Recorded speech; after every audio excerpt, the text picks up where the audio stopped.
Hello friends, आज हम continue करने जा रहे हैं NCERT book series class 7 chapter second geography की इनसाइड आवर अर्थ हमारा डायनेमिक प्लेनेट है। डायनेमिक प्लेनेट कैसे? ये अंडरगोइंग चेंजेस है, इनसाइड भी और आउटसाइड भी। जैसा हमने अर्थ को समझा था, अर्थ आप एक समझिए कि संतरे को ले लीजिए या फिर आप एक प्याज ले लीजिए, प्याज ऑनियन। जब आप उसके ऊपरी हिस्से को छीलते हो तो छीलते हो एक लेयर पे लेयर मिलती है, ठीक है, और लास्ट में एक छोटा सा अंदर सा टुकड़ा बच जाता है। कुछ इसी टाइप का हमारा अर्थ है, interior of the earth. Suppose करिए ये अर्थ है और इसके बीचों बीच है क्या है, इनर कोर। बिल्कुल आप अंदर जा रहे हो, अगर सपोज करिए कि आप ऊपरी लेयर पे हो तो ये क्या कहलाता है, क्रस्ट, ठीक है, क्रस्ट। उसके बाद फिर आता है मेंटल, फिर आता है कोर।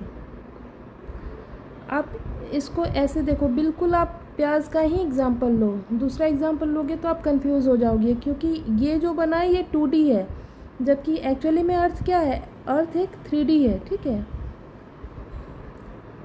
तो सबसे पहले आता है क्रस्ट, उसके बाद आता है मेंटल, उसके बाद आता है कोर, ठीक है। क्रस्ट की बात की जाए और मेंटल की बात की जाए, मेंटल में दो होते हैं, एक अपर मेंटल होता है, एक लोअर मेंटल होता है। अगर ये अपर मेंटल है तो अपर मेंटल और क्रस्ट को मिला के कहलाते हैं लिथोस्फेयर, जो हमने पढ़ा था लिथोस्फेयर पिछले चैप्टर में। बाकी ये मेंटल हो गया, ये कोर, मेंटल बाउंड्री, कोर यहाँ से शुरू हो रहा है, ये कोर है, तो ये आउटर कोर हो गया और ये इनर कोर हो गया। जैसे ही आप पृथ्वी के ऊपर से अंदर की तरफ जाते हो ना, तो यहाँ डेंसिटी बढ़ती जाती है, टेम्परेचर भी बढ़ते जाता है और हीट भी बढ़ती जाती है। आपको ये चीज़ होना चाहिए, क्रस्ट जो है वो सॉलिड पार्ट है और मेंटल जो है वो लिक्विड पार्ट है। ये हिस्सा पृथ्वी का लिक्विड है और फिर ये सॉलिड है। ये तो बहुत ही ज़्यादा सॉलिड है। ये पता हमें कैसे चला? वैज्ञानिकों ने क्या किया, वेव्स होते हैं PSLR, P for primary, S for secondary, L और R वेव्स। तो L और R को अभी छोड़ देते हैं, P और S की बात करते हैं, प्राइमरी और सेकेंडरी वेव्स। जब साइंटिस्ट ने प्राइमरी और सेकेंडरी वेव्स भेजा था तो एक इसकी खासियत होती है, सेकेंडरी क्या होता है ना, सॉलिड और गैस में तो पास हो जाता है, लिक्विड में ये पास नहीं होता है। प्राइमरी वेव्स की बात क्या होती है, सॉलिड में सबसे ज़्यादा, लिक्विड में उससे कम और गैस में बिल्कुल ही कम। वेव्स ऐसे होती हैं। ये जब वेव्स को सरपास किया गया ना अर्थ से, तो सबसे पहले क्या हुआ कि जैसे सबसे पहले सेकेंडरी वेव्स को भेजा गया। सेकेंडरी वेव्स क्या है कि सॉलिड और गैस में तो पास हो जाती हैं बट वो लिक्विड में पास नहीं होती हैं। जैसे ही वेव्स को ये पास किया गया ना तो ऐसे आई। सपोज़ करिए सेकेंडरी वेव्स को हम पास कर रहे हैं तो वेव्स ऐसे आ रही हैं, ऐसे आ रही हैं, ठीक है। और ये जो हिस्सा जो लिक्विड है ना, यहाँ पे पास नहीं हुई, ठीक है, और फिर ये सॉलिड में फिर पास हुई और ये बहुत तेज़ी में पास हुई, यहाँ गायब हो गई, ठीक है, मेंटल के बीच में वो गायब हो गई। तो वैज्ञानिकों ने क्या सोचा कि ये जो हिस्सा है ये तो सॉलिड है बट ये हिस्सा जो है वो लिक्विड है, तभी तो वेव्स गायब हो गई ना, और फिर सॉलिड में निकल के आई और बहुत जल्दी निकल के आई, ठीक है। तो इससे वैज्ञानिकों ने ये पता लगाया कि मेंटल हिस्सा क्या है, मेंटल हिस्सा लिक्विड है और कोर क्या है, वो कोर बहुत ही ज़्यादा, मतलब घनत्व तो उसका बहुत ज़्यादा है। और फिर प्राइमरी वेव्स को भेजा गया तो सॉलिड में क्या हुआ, वो तेज़ी में पास हुई, लिक्विड में और स्लो हुई और गैस में और भी स्लो हो गई। इससे पता चल गया वैज्ञानिकों को, यहाँ स्लो ही, यहाँ भी स्लो, यहाँ कुछ ज़्यादा ही स्लो। तो वैज्ञानिकों को ये क्या लग गया कि ये हिस्सा सॉलिड है, फिर ये लिक्विड है और ये कुछ ज़्यादा ही सॉलिड है, क्योंकि इसमें बहुत तेज़ी में पास हुई तरंगे। तो वेव से ये क्लियर हुआ कि कौन सा हिस्सा सॉलिड है, कौन सा लिक्विड और कौन सा गैसियस तो है ही नहीं, गैसियस तो हमारे एटमॉस्फेयर में ही है।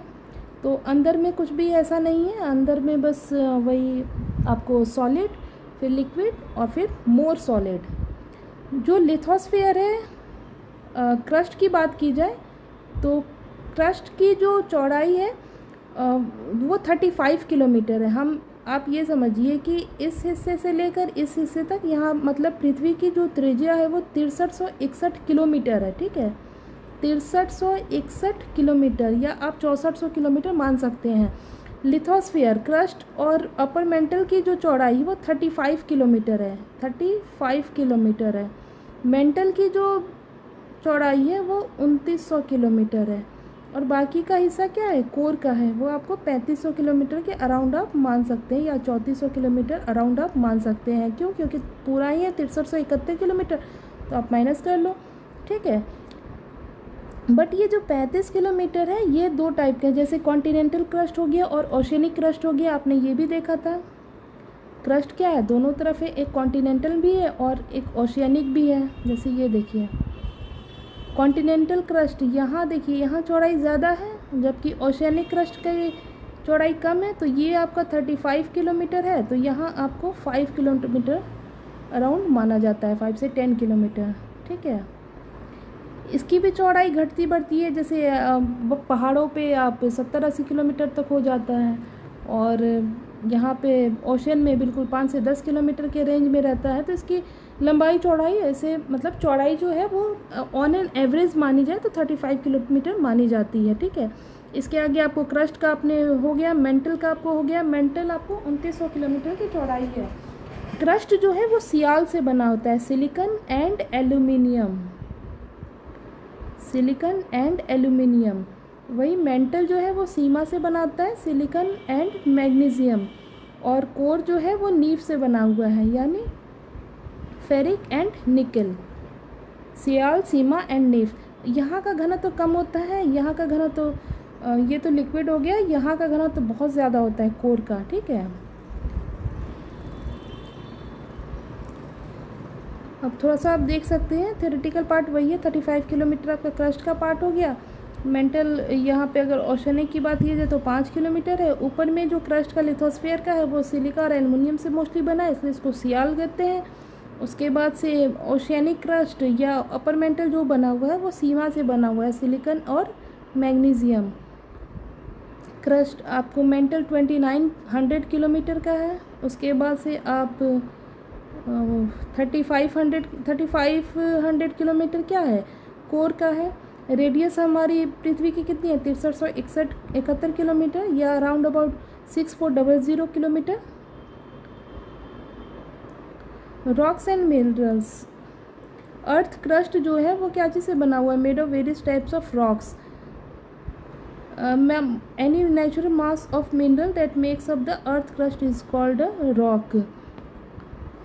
Rocks can be of different colour, size and texture. अब हम समझते हैं igneous rocks, sedimentary rocks and metamorphic rocks. Earth का जो क्रस्ट होता है वो मेनली किससे बनता है, रॉक से। रॉक क्या, मिनरल वगैरह सब उसमें रॉक में ही आते हैं, ठीक है। रॉक 3 तरह के होते हैं, igneous rock, sedimentary rocks and metamorphic rocks. इसको हम ऐसे समझ लेते हैं, चलते हैं कहीं। आप इसको देखिए, ये इग्नियस रॉक है, ठीक है। इग्नियस रॉक्स मतलब होता है आग्नेय चट्टान, ठीक है। आग्नेय चट्टान इट मीन्स जो आग से निकला हो, ठीक है। ये ऐसे सपोज करिए ज्वालामुखी है, ठीक है। ज्वालामुखी से लावा निकलता है। आपको एक चीज़ बताना भूल गए, ये देखिए, ये जो मेंटल है ना, ये पूरा ही आपको लिक्विड है, बिल्कुल लिक्विड इन द सेंस थोड़ा सा गहरा लिक्विड है। शहद आपने देखा होगा, शहद टाइप का। और इसका जो ऊपरी लेयर है ना, ये थोड़ा सा और गाढ़ा है, मतलब ये थोड़ा पत्थरनुमा हो जाता है। इसीलिए क्रस्ट और ऊपर मेंटल को मिलाकर लिथोस्फीयर कहते हैं। इसकी एक लेयर बन जाती है, इस तरह से समझिए आप।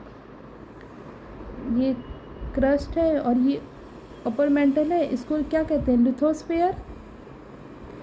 इसी से प्लेट्स बनती हैं और प्लेट्स क्या होती हैं, नीचे देखिए, नीचे ये जो मेंटल का ये हिस्सा है ना, ये बिल्कुल शहद की तरह लिक्विड है। तो इस पे ये प्लेट्स जो है ना, टेक्टोनिक प्लेट्स, ये इस पे मूव करती है। आगे के चैप्टर्स में आपको पता चलेगा। इसी से आपको भूकंप आते हैं, ठीक है। एक प्लेट्स दूसरे प्लेट से क्रॉस होती हैं, तो ये फिर इसमें भूकंप बनता है, ठीक है। और सपोज करिए इसी लेयर में अगर कहीं छेद हो जाए, ठीक है, ये इधर से कोई प्लेट है, इधर कोई प्लेट है और ये आपका बिल्कुल छेद हो गया, तो ये मैग्मा जो है नीचे से ना लावा बनकर ऊपर आता है, ऊपर आता है, ठीक है। इसी से ज्वालामुखी बनती है।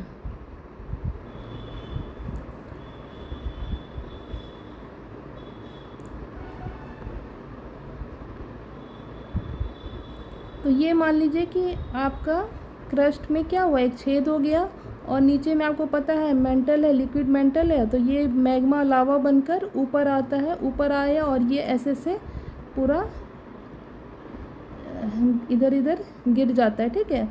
और ये ठंडी हो जाती है, ठंडी होने से क्या होता है, ये चट्टान बन जाता है, ये हिस्सा क्या होता है, चट्टान बन जाता है।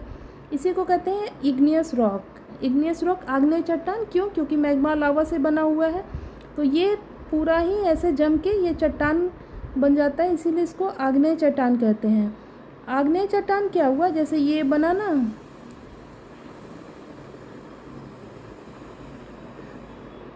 अब ये थोड़ा सा टूटने लगता है, ठीक है, टूटता किसी भी रीज़न से हो, सपोज करिए एयर है, वाटर है, ग्लेशियर है, ठीक है, इसके हेल्प से ये क्या होता है, सेडिमेंट्स में टूटता है। सेडिमेंट्स में टूटने के बाद ये डिपॉजिट होता है, डिपॉजिट कहीं जाकर होता है, तो ये सेडिमेंट्री रॉक कहलाता है। या इग्नियस रॉक तो हो गया। इग्नियस रॉक में क्या होता है कि एक तो इसमें जीवाश्म नहीं मिलते हैं, क्यों, क्योंकि इतना वो हीट रहता है कि वहाँ पे जीव जंतु बचते ही नहीं है, ना ही कोई लेयर होती है। और इग्नियस रॉक का एग्जाम्पल क्या है, ग्रेनाइट और बेसाल्ट। ग्रेनाइट और बेसाल्ट, ग्रेनाइट जहाँ क्रस्ट के नीचे में होता है, बेसाल्ट वहीं ऊपर में होता है। बेसाल्ट की चट्टानों से ही साउथ इंडिया का डेक्कन प्लेटू बना हुआ है। अब वही धीरे धीरे एयर, वाटर और ग्लेशियर की मदद से वो सेडिमेंट्स टूट टूट के एक जगह डिपॉजिट हुए, तो सेडिमेंट्री रॉक कहलाते हैं। इसमें क्या होता है, जीव जंतु पाए जाते हैं, जैसे एक लेयर चढ़ी, इस पर दूसरी लेयर चढ़ी, इस पर यहाँ पे जीव फंस गया, तो ये क्या हुआ, इसमें फॉसिल्स भी पाए जाते हैं। और दूसरा इसमें लेयर पाई जाती है। तो इसके एग्जाम्पल हो गए चूना पत्थर और बालू पत्थर, जैसे सैंडस्टोन और लाइमस्टोन, ठीक है। आप सपोज़ करिए कि यहाँ पे बहुत सारे ट्रीज़ थे, ठीक है, तो ट्रीज़ क्या हुए, वो भी अगर सेडिमेंट्स में ऐसे लेयर वाइज लेयर फंस जाते हैं, तो वो क्या कहलाते हैं, वो कोल बन जाते हैं। झारखंड का हिस्सा जो है वो पहले यही था ना, बहुत बड़ा जंगल था, जिसकी वजह से वहाँ पर अभी भी कोयले पाए जाते हैं। अब देखिए सेडिमेंट्री रॉक्स ये कहलाते हैं जो सेडिमेंट्स में चेंज होके और लेयर पर लेयर चढ़े जाते हैं, ठीक है। उसके बाद से क्या होता है, सेडिमेंट्स या फिर इग्नियस रॉक्स बहुत लंबे समय से, यानी टाइम बहुत बड़ा फैक्टर होता है, टाइम के साथ वो रिप्लेस हो जाते हैं मेटामॉर्फिक रॉक्स में, ठीक है। मेटामॉर्फिक रॉक्स यानी रूपांतरित या कायांतरित चट्टान। समय के साथ, समय ऐसा नहीं कि 1 साल 2 साल नहीं, हज़ारों साल, लाखों साल के उसमें समय में चेंज होता है। और सेडिमेंट्री रॉक्स चेंज होता है मेटामॉर्फिक में, या फिर कई बार इग्नियस रॉक्स भी चेंज हो जाते हैं मेटामॉर्फिक रॉक में। समय के साथ चूना पत्थर आपको संगमरमर कहलाता है और बालू पत्थर क्वार्ट्ज कहलाता है। चूना पत्थर यानी लाइमस्टोन आपको क्या चीज़ चेंज में होता है, मार्बल में, ठीक है। और सैंडस्टोन क्वार्ट्ज में चेंज हो जाता है, क्वार्ट्ज में। वहीं आपको जो कोयला है वो हीरा और ग्रेफाइट में चेंज हो जाता है। कोयला क्या है, हीरा और ग्रेफाइट में चेंज हो जाता है। और फिर ये मेटामॉर्फिक रॉक्स या फिर मेटामॉर्फिक रॉक या सेडिमेंट्री रॉक्स चेंज हो जाते हैं किसमें, मोल्टेन मैग्मा और लावा में। तो यही कहलाता है रॉक साइकिल, ठीक है।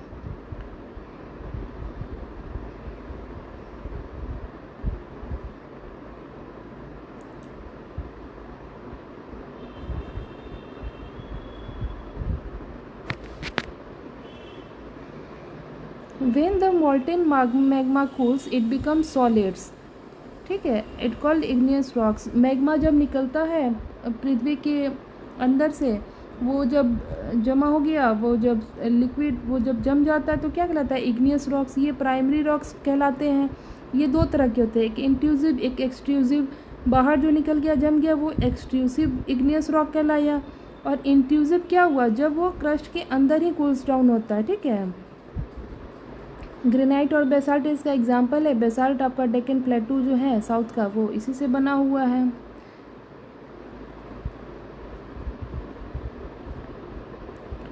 सेडिमेंट्स,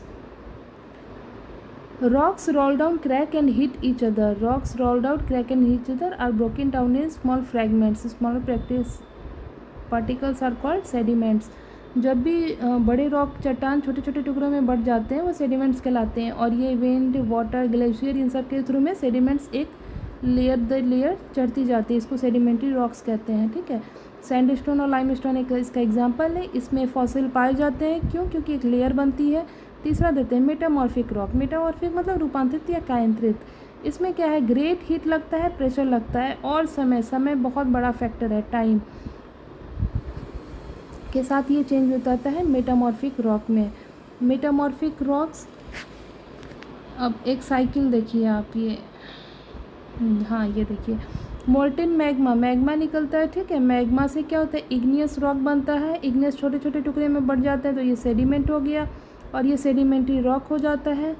और ये सेडिमेंट्री रॉक समय और टाइम, हीट और प्रेशर के साथ क्या होता है? मेटामॉर्फिक रॉक होता है। Metamorphic rock again molten melt होकर क्या होता है? मैग्मा बन जाते हैं। और कई बार ये सेडिमेंट्री भी मैग्मा में चेंज हो जाते हैं। सेडिमेंट्री रॉक से सेडिमेंट्स में भी चेंज हो जाता है। इग्नियस रॉक से डायरेक्ट मेटामॉर्फिक हो सकता है। मेटामॉर्फिक से फिर ये सेडिमेंट्स में चेंज हो सकते हैं। ये एक पूरा रॉक साइकिल है, ठीक है। मोल्टेन मैग्मा से इग्नियस बनना, इग्नियस से सेडिमेंट्री, सेडिमेंट्री से मेटामॉर्फिक, मेटामॉर्फिक से फिर मोल्टेन मैग्मा।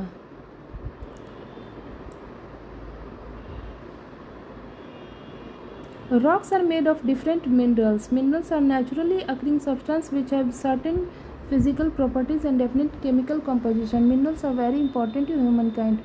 Minerals क्या होते हैं? रॉक्स जो होते हैं वो मिनरल से ही बने रहते हैं, ठीक है। तो मिनरल बहुत सारे होते हैं, जैसे कोल हो गया, नेचुरल गैस हो गया, इंडस्ट्रीज में यूज़ होता है, iron, aluminium, gold, uranium, medicine, fertiliser, ETC, ये सारे मिनरल्स होते हैं। और रॉक्स क्या होते हैं? मिनरल्स के बने होते हैं। हमारे स्टेट में कौन सा मिनरल मिलता है, आपके स्टेट में कौन सा मिलता है, ये सब आप पता कर सकते हैं। ये देखिए, red fort is made of red sandstone and Taj Mahal is made of white marble.